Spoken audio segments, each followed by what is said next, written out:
Jazzcast Pros.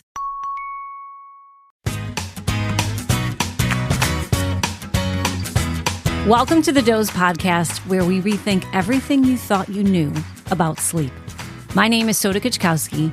I'm a sleep health educator and a certified sleep coach. I'm also the founder of Start With Sleep and The Doze. And for more than 2 decades, I've worked in sleep medicine, health, and behavioral change, helping individuals, families, organizations, and communities reclaim the sleep and rest they were never taught to protect. My mission is to change the way you view sleep so that you can show up as your best self. Not through quick fixes, but through clarity, education, and tools that actually work based on the constant demands life throws at you every single day. This podcast is a space to bridge the gap between science and everyday life, to help you understand your sleep, your rhythms, your stress, and your habits in a way that finally makes sense. Each episode gives you practical guidance, honest insights, and a renewed way of thinking about the role sleep plays in your health, your performance, your relationships, and your success. So whether you're a parent, a professional, a shift worker, an entrepreneur, or simply someone who's tired of being tired, this space is for you. Here you will learn to build a life that supports your rest instead of fighting against it. Because better sleep is not the goal. Better sleep is the foundation, and this is where your reset begins. You might not realize it, but this moment actually marks something big. This happens to be my 104th episode, not even counting the trailers and reels that I've made. And as you step with me into my 3rd year of podcasting, I want you to know how grateful I am that you choose to show up for yourself in this space. I'm heading into season 3 with a clear sense of direction and purpose because of you and because of the work you're willing to do for your own well-being. Now, before I talk about what's coming next, I want to bring you back to the heart of what you and I have been exploring these past several weeks, and that's sleep by the senses. Now, this series reminded you that sleep does not begin the minute you crawl into bed. It starts the moment you wake up. It's shaped by what you hear, what you see, what you touch, what you smell, and even the flavors and routines that anchor your day. Your senses set the stage for everything your nervous system decides to do, whether it gears up, slows down, or finally lets you drift into sleep. Together, we peel back the layers on how sound can soothe or overstimulate, how texture and pressure communicate safety, how scent can settle your system before your thoughts have a chance to catch up, how visual order or clutter can shift your internal state, and how the timing and flavor of what you eat signal your circadian rhythm long before bedtime arrives. This series has never been about perfection. It's always been about awareness. Awareness of the tiny cues shaping your sleep, awareness of the habits that may be holding you back, awareness of how much power you actually have to influence your nights by protecting your days. And now, you and I have reached a natural pause. Because I'm going to be taking a short break through the holidays and into February. There's going to be some travel ahead for me, some family to support, and a rhythm my body is telling me to honor. So I'm going to be returning in February of 2026 with brand new episodes, deeper conversations, and more intentional direction for where this podcast is going. So this is not a sign off, it's a reset. And it's the same reset I want you to practice as well. The end of the year can pull you in a dozen different directions. And sleep is often the first thing that you sacrifice. But when it comes to your rest, it's what keeps you grounded. It's what keeps you present and capable of navigating everything that demands your attention. So before I step away for this short break, I want to leave you with 6 meaningful practices to carry with you into 2026. Now, these are tools that will keep you aligned, protected, and grounded while I'm away. I want you to think of them as simple, powerful shifts that support your rest, strengthen your rhythm, and help you move into the new year with intention and clarity.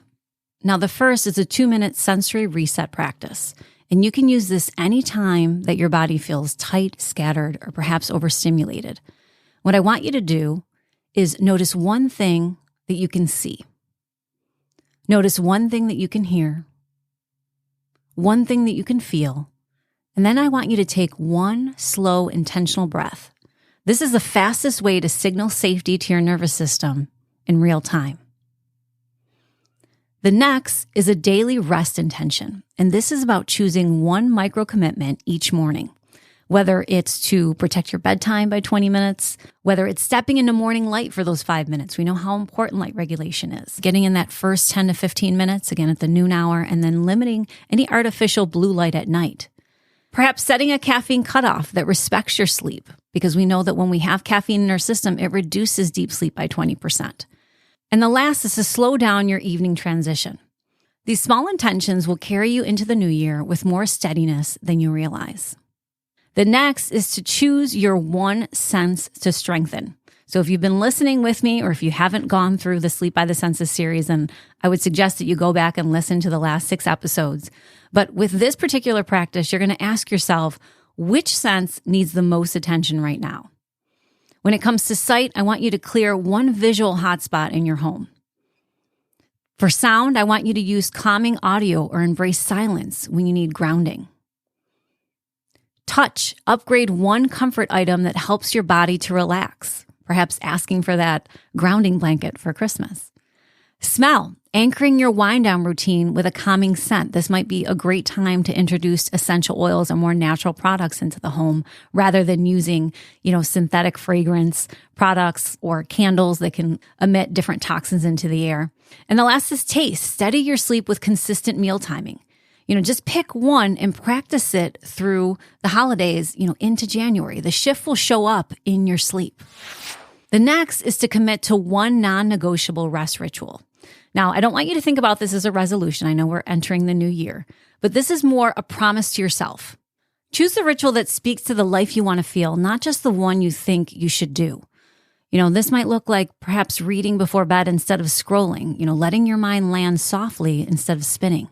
Maybe it's journaling the things that are lingering from the day and to give your thoughts a place to go to so you're not carrying that into the night. And if journaling is something that's triggering for you, then a great alternative to that is to use a gratitude journal. So just start with listing one thing you're grateful for the day. Another is perhaps wearing your blue blocker glasses after sunset, giving your brain the signal that it's safe to slow down.